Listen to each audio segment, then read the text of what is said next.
Governor Sindh Kamran Tessori के बयान खिलाफ वकीलन तरफा मुख्तलिफ शहरन में अदालती कार्रवाई जो बाइकॉट करे एहतजाजी मुज़ाहरा किया विया आहिनि। सिंध बार मलीर बदीन ऐं डिगड़ी में वकीलन पारां अदालती कार्रवाई जो बाइकॉट कयो वियो। Sindh bar council governor Kamran Tessori के फौरी तौर बरतरफ़ करण जो मुतालबो करे छॾियो आहे। वकील अखबारनि जो चवणु हो त गवर्नर हाउस में सियासी सरगर्मियूं आइन जी रूह खिलाफ़ आहिनि। आईनी उहदे के सियासत लाइ इस्तेमाल न करण घुर्जे। अवां खे ख़बर ॾियूं पिया गवर्नर सिंध कामरान टेसोरी जे बयान खिलाफ़ वकीलन तरफ़ा मुख्तलिफ शहरन में अदालती कार्रवाई जो बाइकॉट करे एहतजाजी मुज़ाहरा किया विया आहिनि।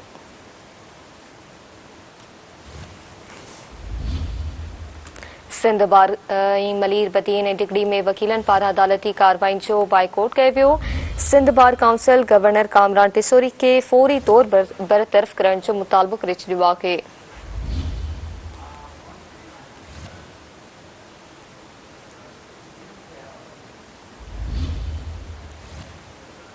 वकील अखबारनि जो चवणु हो त गवर्नर हाउस में सियासी सरगर्मियूं आइन जी रूह खिलाफ़ आहिनि।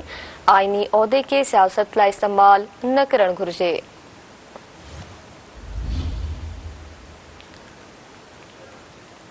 गवर्नर सिंध कामरान टेसोरी के बयान खिलाफ वकीलन तरफा मुख्तलिफ शहरन में अदालती कार्रवाई जो बाइकॉट करे एहतजाजी मुज़ाहरा किया विया आहिनि।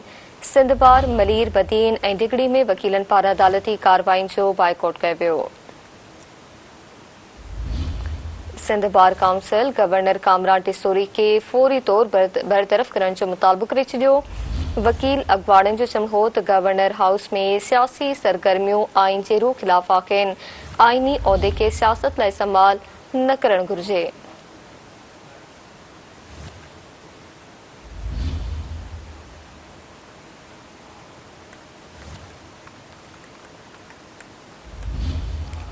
गवर्नर सिंध कामरान टेसोरी के बयान खिलाफ वकीलन तरफा मुख्तलिफ शहरन में अदालती कार्रवाई जो बाइकॉट करे एहतजाजी मुज़ाहरा किया विया आहिनि। सिंध बार मलीर बदीन ऐं डिगड़ी में वकीलन पारां अदालती कार्रवाई जो बाइकॉट कयो वियो।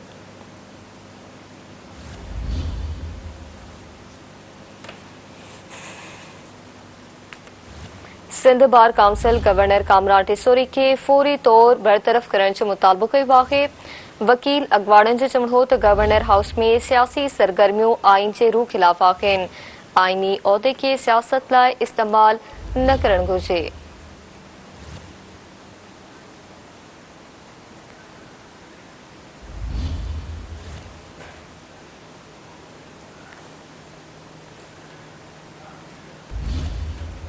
गवर्नर सिंध कामरान टेसोरी के बयान खिलाफ वकीलन तरफा मुख्तलिफ शहरन में अदालती कार्रवाई जो बाइकॉट करे एहतजाजी मुज़ाहरा किया विया आहिनि। सिंध बार मलीर बदीन डिगड़ी में वकीलन पारां अदालती कार्रवाई जो बाइकॉट कयो वियो। Sindh bar council governor Kamran Tessori के फौरी तौर बरतरफ़ करण जो मुतालबो कयो आहे। वकील अखबारनि जो चवणु हो त गवर्नर हाउस में सियासी सरगर्मियूं आइन जे रूह खिलाफ़ आहिनि। आइनी उहदे के सियासत लाइ इस्तेमाल न करण घुर्जे।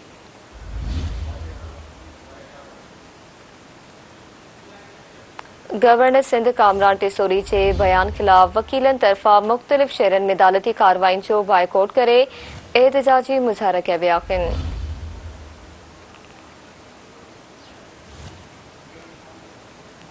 सिंध बार मलीर बदीन ऐं डिगड़ी में वकीलन पारां अदालती कार्रवाई जो बाइकॉट कयो वियो। अवां खे आगाह कयूं पिया गवर्नर सिंध कामरान टेसोरी के बयान खिलाफ वकीलन तरफा मुख्तलिफ शहरन में अदालती कार्रवाई जो बाइकॉट करे एहतजाजी मुज़ाहरा किया विया आहिनि। सिंध बार मलीर बदीन ऐं डिगड़ी में वकीलन पारां अदालती कार्रवाई जो बाइकॉट कयो वियो। Sindh bar council governor Kamran Tessori के फौरी तौर बरतरफ़ करण जो मुतालबो करे छॾियो। वकील अखबारनि जो चवणु हो त गवर्नर हाउस में सियासी सरगर्मियूं आइन जे रूह खिलाफ़ आहिनि। तफ़सील मालूम कंदासीं कराची में Sindh TV news reporter Sikandar Bhutto का। जी सिकंदर आगाह कजो। हाजी मारवी सिंध बार कौंसल पारां गवर्नर सिंध जी फौरी बरतरफ़ी जो मुतालबो करे छॾियो आहे। सिंध बार कौंसल पारां गुज़रियल ॾींहुं जेको आहे त एहतजाज ऐं हड़ताल जो बि ऐलान कयो हुयो। जंहिं सबब वकील जेके आहिनि त उहे अदालती कार्रवाइनि जो बाइकाट करे रहिया आहिनि, जॾहिं त सिंध बार कौंसल पारां पंहिंजे 109वें इजलास में गवर्नर सिंध खिलाफ़ करारदाद जेकी आहे त उहा मंज़ूर कंदे सदर ममलिकत पाकिस्तान खां गवर्नर सिंध खे फौरी तौर ते हटाइण जो मुतालबो बि करे छॾियो आहे। इजलास में सिंध बार कौंसल जे मेंबरनि आमिर नवाज़ वड़ाइच, नईम कुरैशी, हक निवाज़ तालपुर, जान मोहम्मद नाइच, रशीद राजड़, हफ़ीज़ लाशारी ऐं ॿियनि मेंबरनि पारां जेको आहे त शिरकत कई वई हुई, जंहिंमें जेको आहे त सिंध बार कौंसल तरफ़ां जारी कयल पधिराई में इहो चयो वियो त गवर्नर हाउस में सियासी सरगर्मियूं आइन जे रूह जे उबतड़ आहिनि ऐं आइनी उहिदे खे सियासत लाइ जेको आहे त इस्तेमालु करण लाइ मुनासिब न आहे। इजलास में इहो वाज़े कयो वियो त गवर्नर वफ़ाक़ जो नुमाइंदो हूंदो आहे, तंहिं करे खेसि गैर जानिबदार रहणु घुर्जे। करारदाद में ज़ोर भरियो वियो हो त आइनी उहिदे खे सियासत खां बालातर रखियो वञे ऐं सिंध जी वाहियत सालमियत ते कंहिं बि क़िस्म जो समझौतो क़बूल न कयो वेंदो। बार कौंसल पारां वफ़ाक़ी हुकूमत खां पावर ऑफ शेयरिंग पॉलिसी बाबति वज़ाहत बि तलब कई वई आहे।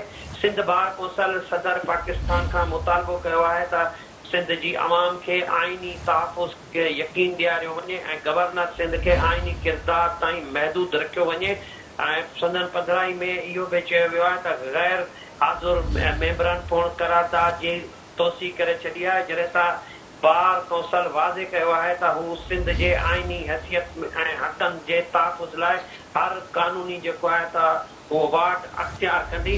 जॾहिं त अॼु वकील जेके आहिनि त मुख़्तलिफ़ शहरनि में सिंध बार कौंसल जे सॾ ते एहतजाज करे रहिया आहिनि ऐं एहतजाजी मुज़ाहिरा बि करे रहिया आहिनि, गवर्नर सिंध खे फौरी तौर ते हटाइण जो मुतालबो करे रहिया आहिनि। जी महिरबानी वांची सिकंदर भुट्टो आगाह करण लाइ।